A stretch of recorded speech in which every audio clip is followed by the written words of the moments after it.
Hi అండి, welcome to Trumit YouTube channel. Thanks అండి last videos అన్ని చూసి బాగా సపోర్ట్ చేస్తున్నందుకు. అండ్ ఇక్కడ మీరు చూస్తున్నారు కదా, వర్షం బీభత్సంగా పడుతుందండి. 2 days నుంచి కంటిన్యూస్గా వర్షం పడుతుంది.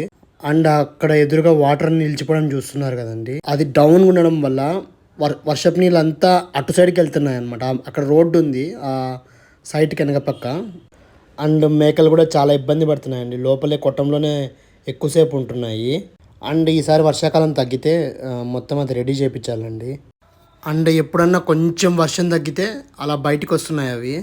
వచ్చినప్పుడు మేము కూడా దానికి వాటర్ ఏం లేకుండా ఉండి చెట్టు ఆకులు ఉంటాయి కదా, దానిలోకున్న వాటర్ అంతా ఇదిలిచ్చి అవి తీసుకొచ్చి లోపల కడుతున్నాము. అవి కూడా బాగా మేస్తున్నాయి. అప్పుడు చలికాలం కదా, పెద్దగా ఫుడ్ కూడా తీసుకోవని అంటున్నారు. అండ్ మనం కూడా డ్రై ఫీడ్ ఎక్కువ పెట్టుకున్నామండి. డ్రై ఫీడే మ్యాక్సిమం ఇస్తున్నాము. అండ్ మన దగ్గర కూడా కందిపొట్టు, ఉద్దిపొట్టు అండ్ సీకిమాను కాయలు అవి కూడా ఉన్నాయండి. సో మ్యాక్సిమం అవే ఇస్తున్నాము ప్రస్తుతానికి డ్రై ఫీడ్లో. అండ్ గ్రాస్ అయితే బాగా దొరుకుతుంది. గ్రాసు చెట్టు ఆకులు అవే మ్యాక్సిమం ఇస్తున్నాము. అవి కూడా బాగా తింటున్నాయి. తిన్నంత వరకు తిని వదిలేస్తున్నా కూడా మేము పెద్దగా పట్టించుకోవట్లేదు, ఎందుకంటే వర్షాలు అవి పడుతున్నాయి కదా అని చెప్పి. అండ్ ఎప్పుడో కానీ మేపుకు బయటికి తీసుకెళ్ళట్లేదండి.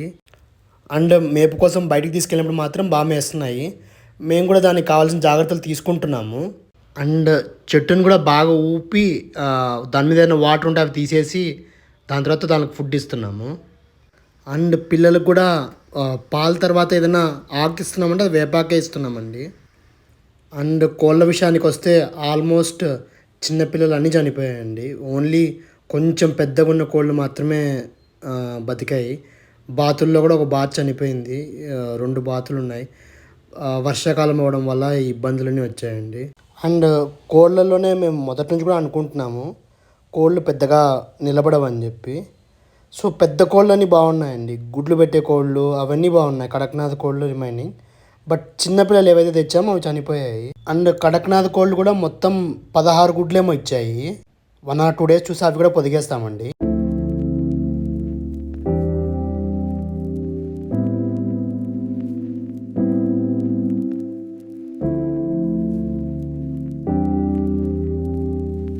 అండ్ ఫామ్లో ఉన్న చెట్ల విషయానికి వస్తే మన దగ్గర ఉన్న సీతాఫలం చెట్టు ఒకటి ఉందండి.